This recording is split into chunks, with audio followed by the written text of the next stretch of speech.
We break down the 2023 NHL Draft and talk about what the Kings might be looking for with a special guest next on this edition of Locked On LA Kings.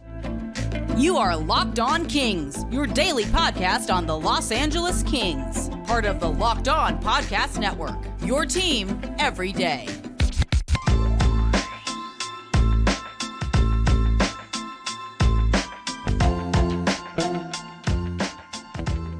Hey, Kings fans, welcome to Locked On LA Kings, part of the Locked On Podcast Network, your team every day. Thanks for making Locked On LA Kings your first listen every day. We are free and available wherever you get your podcasts and on YouTube. Please like and subscribe if you are enjoying this content. My name is Eddie Garcia, your host of Locked On LA Kings. I've worked in sports media for the past 30 years, 20 plus years at the Fox Sports Radio Network, also co-host of the Puck Podcast. It's a weekly NHL review show that's been putting out content for the past 16 years, and of course, a passionate LA Kings fan for 30 years. This episode is brought to you by FanDuel Sportsbook, official sportsbook of Locked On. Make every moment more. Visit FanDuel.com/LockedOn today to get started. It is a big week in the NHL, obviously with the entry draft coming up. First round coming up on Wednesday, rounds 2 through 7 on Thursday. And unless something changes for the LA Kings, it will be focused on Thursday because as it stands right now, all the Kings picks are on day number 2. To join us and break down the 2023 NHL Draft and specifically some questions about the LA Kings is today's special guest. His name is Hadi Kalakeche. He is a scout and prospect analyst and the host of Locked On NHL Prospects. Hadi, I know it's a very busy time for you. Thank you so much for your time. Appreciate it. No worries at all. Listen, you're number 13 on the list so far this week, so been a busy time, but I'm always glad to come up and talk about prospects, especially for this year's draft, which, you know, a year in the making, been prepping really well for that. So yeah, shoot away.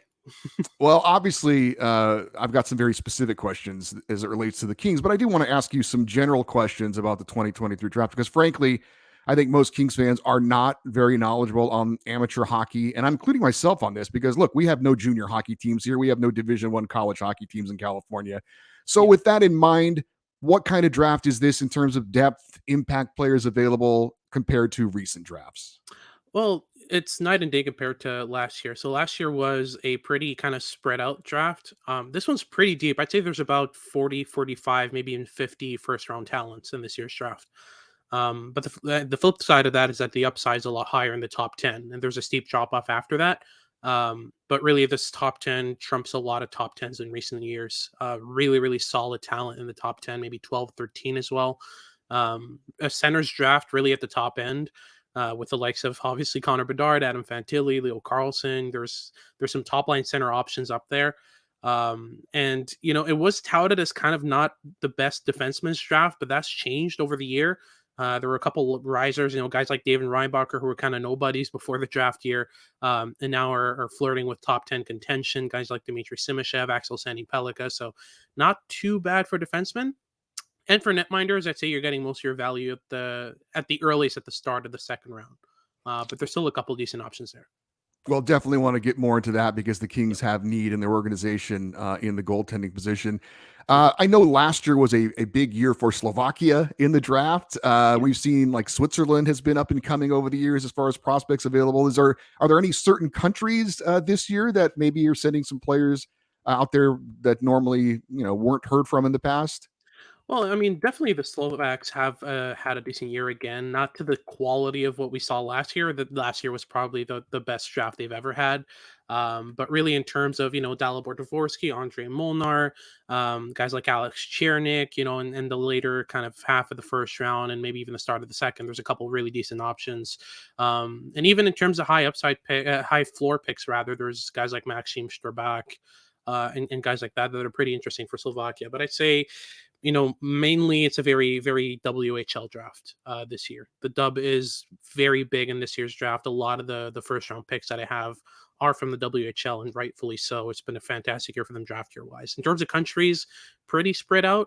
But really in terms of leagues, it's the WHL by a decent margin. I always chuckle a little bit, but I totally get it. You know, people want an instant analysis, you know, on Friday, who's the winners and losers and that kind of thing. When, you know, we really can't judge what these players are going to do for years down the line. I have a general rule, and I'd love to get your thoughts on it. To me, if I say 5 years from when you're drafted, and of course there's different ages and different things, Yeah. But I say 5 years after you're drafted, if you haven't scratched the surface of being an NHL player, it's probably not going to happen. When you're looking at judging a draft class, how far do you generally go back to judge whether a player is a hit or a miss? It's very volatile. It really depends on the profile of player. If you got a very physically ready player who has to meet the NHL 5 years from now, more often than not, it's really just a matter of their skill set not being good enough, or their awareness, or their reaction time not being quick enough, that kind of thing. And at that point, you can kind of write them off. But for smaller players, I give a kind of larger span of time for defensemen as well, and especially for netminders. Netminders need a lot of time to get up to par in terms of NHL quality. So there are guys that 6, 7, 8 years after they're drafted make their NHL debut and become decent NHLers. So net minding wise, it's pretty much wide open and never write off a goalie. But defensemen, bit more time, and the bigger guys within 3, 4 years, you kind of know what you're getting because they're physically ready, they're physically mature, and it's very rare for a player to improve their skill set past that. It also depends on birthday in terms of players. There are players who are born, I'm thinking of a guy like Felix Ungersorum, who's in my early second round, who was literally born a day before the cutoff for this year's draft. If he was born a day later, he'd be the oldest player in the 2024 draft, but instead he's the youngest player in this draft. So I'm giving him a bit more patience because he's a year behind on a lot of players.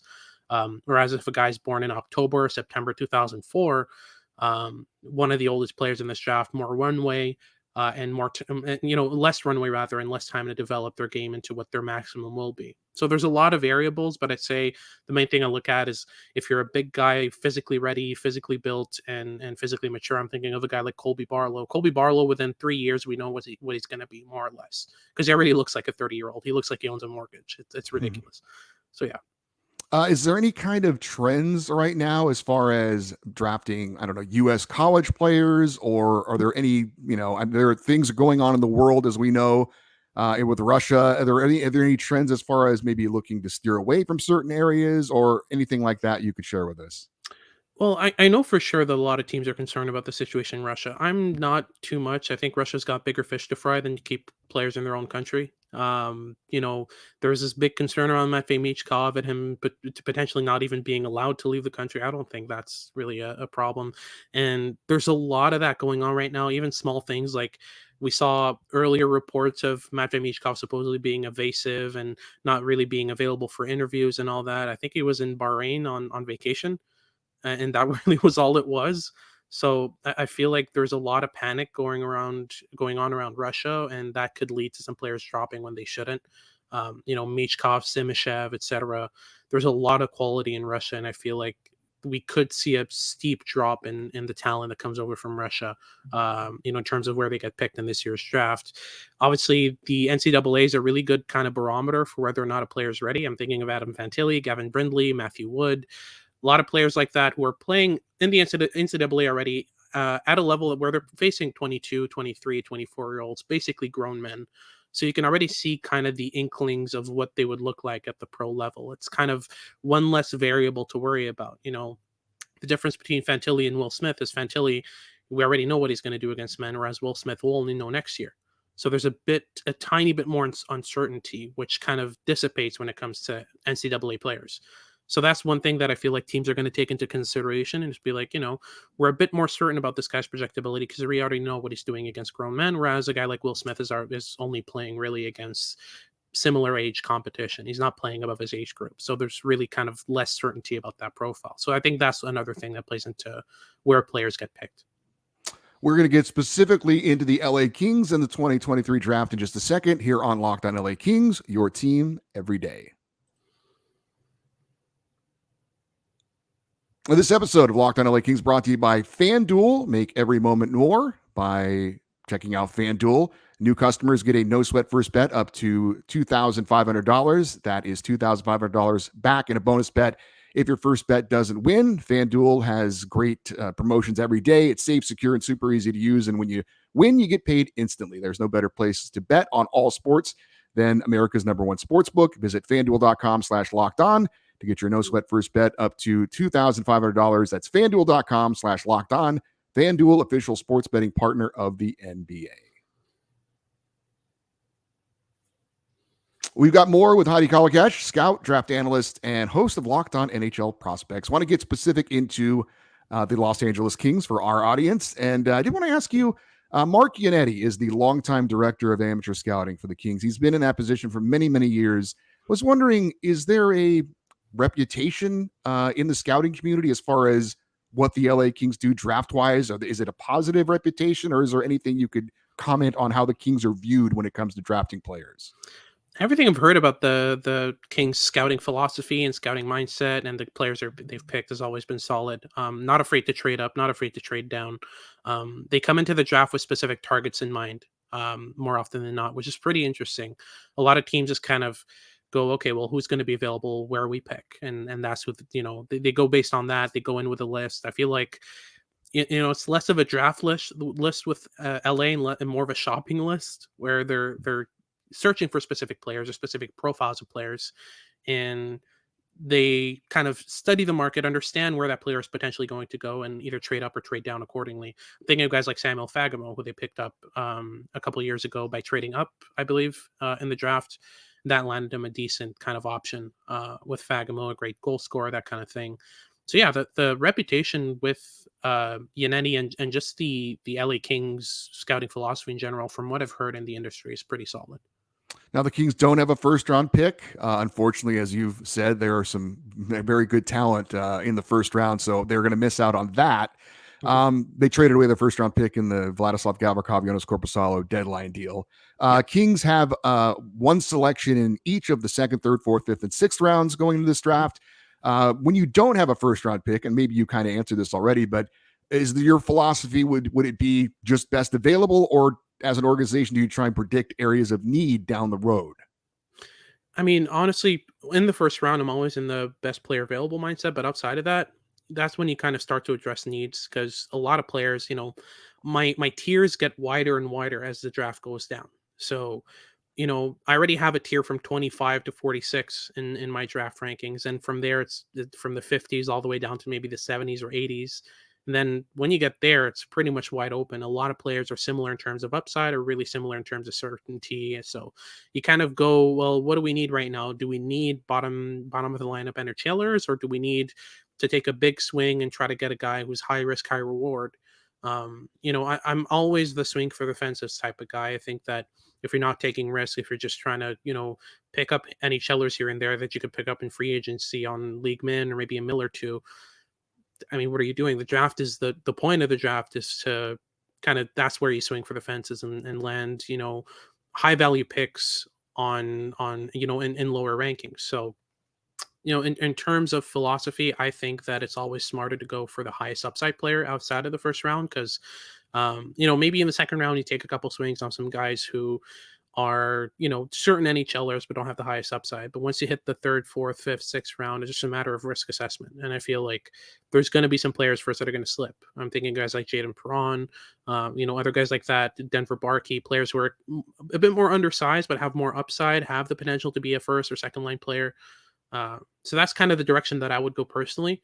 But I understand if the LA Kings are comfortable with the amount of prospects they have in the pool, because there's a lot of value both in terms of young NHLers and guys who are working their way up, Brant Clark, Quinton Byfield, et cetera, et cetera. So if they want to take a swing on a guy like an Oliver Bonk or one of those more safe, dependable players who are definitely going to be NHLers but don't have the upside of guys like Noah Dara Nielsen or Roman Kanserov in those later rounds, I think that's a decent bet. It really depends on what they have, and I feel like the Kings have enough upside in the pool already that they can have the liberty of just going for sure bet NHLers. So with that 54th overall selection, again, just generally speaking, what kind of player do you think they're looking to get? I think, adding some certainty to defense could help them a lot. I love Brant Clark. I think he's great value. Outside of that, I struggle to see many kind of sure bet NHLers that have upside on their defense core. So I think just filling out their defense core with guys like Tanner Molendijk, like Oliver Bonk, like even a guy like Maxime Sturbach, who's pretty much the most sure bet defensive defenseman that you can get. He's a pure shutdown guy, but also has kind of a bit of smarts, so you have something to build off of and kind of develop. Guys like that who will make your NHL lineup down the line, who will make your scouts look good, but also, with the value that you have, why not go for a guy who's going to be an NHLer? Because otherwise, the high risk, high reward mindset is really more for the teams that lack upside in their pool, and the Kings certainly don't. The Kings currently have 2 goalies under contract in the entire organization. Yeah. Maybe without getting into specific names at the moment, what does the goaltending position look like draft-wise this year? I have 2 guys that I think would be good options in the early first round, in the early second round rather, and if they drop to the Kings pick, I would definitely jump on that bandwagon. I'm thinking of Michael Hrabal, who's 6'6", 200 pounds, really composed, really poised, pretty athletic, pretty technical as well, covers his posts well. But he's kind of got that prototypical big guy mindset where he drops early, trusts his shoulders to cover the top of the net, and that kind of thing. So it does need some tweaking, but he's going to a good program in UMass. So that would be one guy I'd consider there. But for me, the best goaltender in this draft is Trey Augustine of the NTDP. Um, there's not a better skater amongst goalies in this draft. His mobility and the way that he shuffles and positions his feet is really, really solid. Great reaction times as well. Great composure and technique. He does need to work on his puck tracking, but of the goalies in this draft, he has the highest upside, and I think he's going to be taken after Hrabal because he's 6'1", 175, 180 pounds, so pretty small for a goalie, but he's perfectly adapted to his size, in my opinion. So I think in terms of upside, you're getting really good value here. I'm thinking of a caliber and style of a UC Saros, whereas Hrabal reminds you a bit more of a Devin Dubnyk. So if the Kings want to swing for upside with a goalie, I'd definitely go for Augustine, and I think he's very well going to be available at 45. We'll have more with Hadi Kalakeche and the 2023 NHL Draft here in just a second on Locked On LA Kings, your team every day.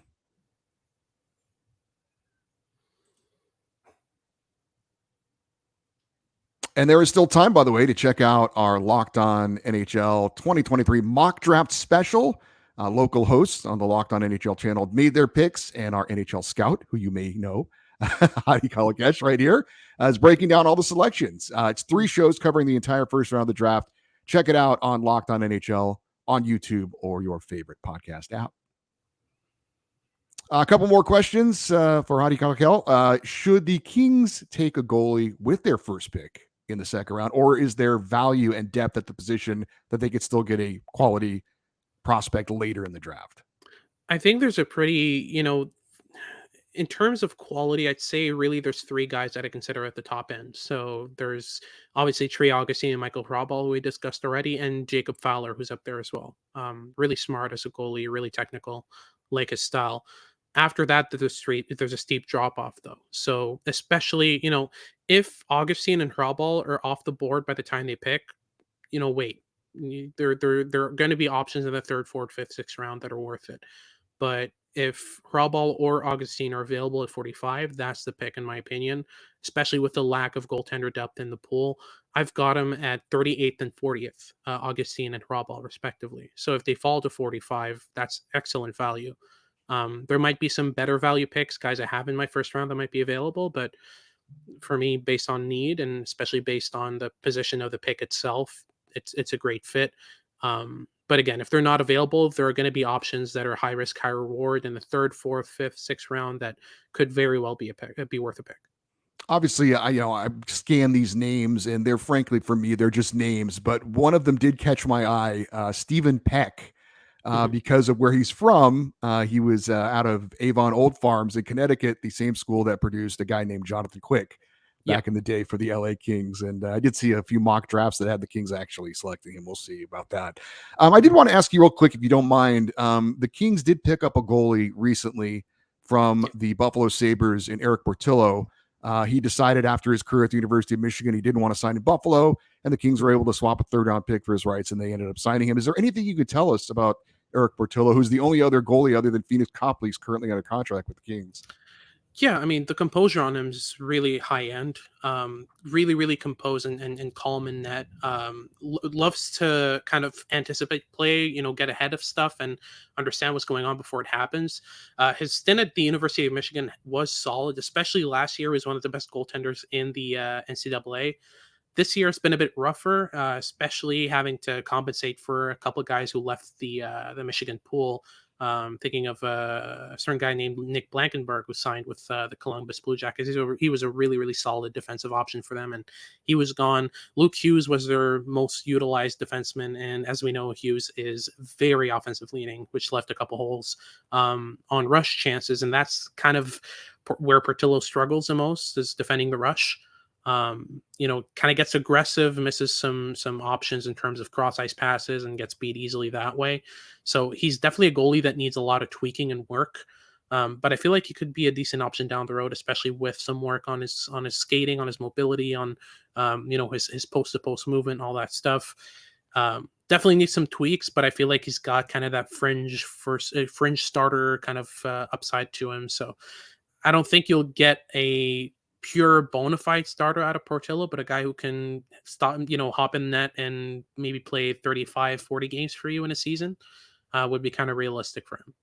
I know that with the college players, obviously you're getting more experienced guys who could be NHL ready sooner rather than later. Is there Yeah. any issue though with some of these players who kind of feel like I'm going to play my college career and then become a free agent kind of at the end of it? Is there any hesitation amongst drafting some of those college players at any point because of that? Not if you're LA. Very desirable market to play in. I don't think that's going to be a concern. I'd be more concerned about teams like Winnipeg and Columbus and Arizona picking up those NCAA, those NCAA options, just because they're not desirable markets, and the freedom that is allocated to, players that come out of the NCAA is pretty enticing. I'm thinking of Adam Fox, who basically forced his way to New York. Yeah. Didn't want to play for any other team. LA, like I said, very, very desirable market. It's always sunny. It's always beautiful beaches and, state of the art, rink as well, and all that stuff. It's a very, very desirable market. So if I'm the Kings, I'm not worried at all about picking an NCAA guy, because I know that I'll have the assets as an organization to entice him to sign. I want to close it out by just asking about a couple of very high profile recent LA Kings draft picks. You mentioned Brant Clark. We're very excited to see him. We assume, this coming season. Is there any doubt in your mind he's NHL ready this season? Not at all. I mean, he could very well step into an NHL lineup and do a good job. Would he benefit from a full year in the AHL to work out his game and improve that defensive ability? Sure. But, the skating's come a very long way. I was really concerned about his skating ability in this draft here. He was pretty mobile, but not very quick, not very agile, not a lot of acceleration to his game. But that's really improved as the year's gone on. Watching him this year in Barrie was absolutely fantastic. He was one guy who I really kind of honed in on as, definitely the best defenseman in the OHL this year.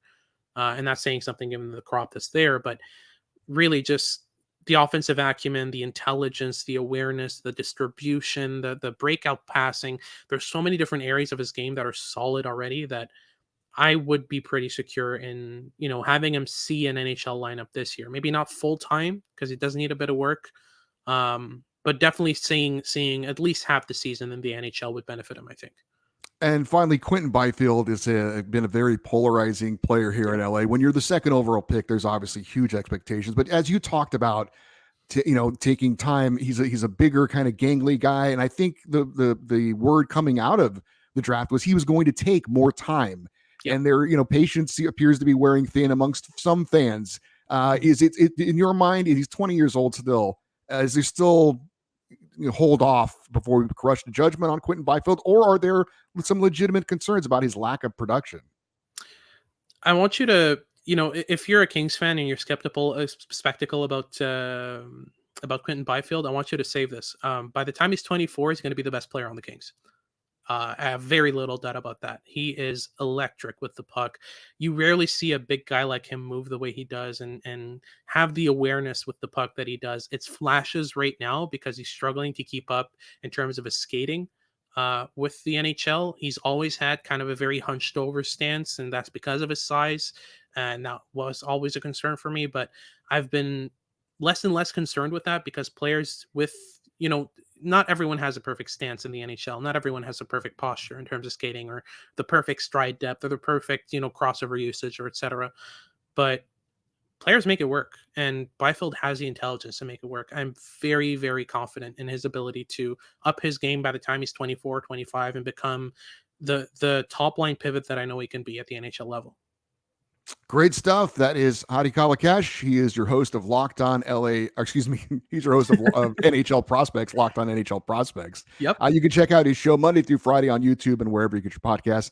Hadi, thank you so much. I know it's a very busy time for you this time of the year, but it's also a very exciting time as well.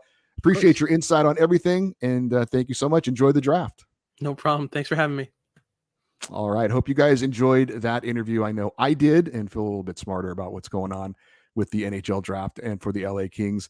So for you everydayers, those of you that listen and watch every day, coming up on the show this week, we're going to have a full breakdown, obviously, of what the Kings do at the NHL draft. And of course, coming up on our Friday show, as always, it's our Friday fan feedback show. So any comments you have on today's interview or what the Kings do at the NHL draft or anything else that's happened this week with the Kings, you can send me an email, lockedoneddie@gmail.com, EDDIE, lockedoneddie@gmail.com. And get those emails in. You can always leave your comments on the YouTube episodes as well down below. Also, love for you to stay interactive with the show by following us on Twitter and Instagram. We are at Locked On LA Kings. I'm Eddie Garcia. Thank you for listening and watching this episode of Locked On LA Kings, part of the Locked On Podcast Network. Have a great day. We'll talk to you tomorrow. And as always, go Kings, go.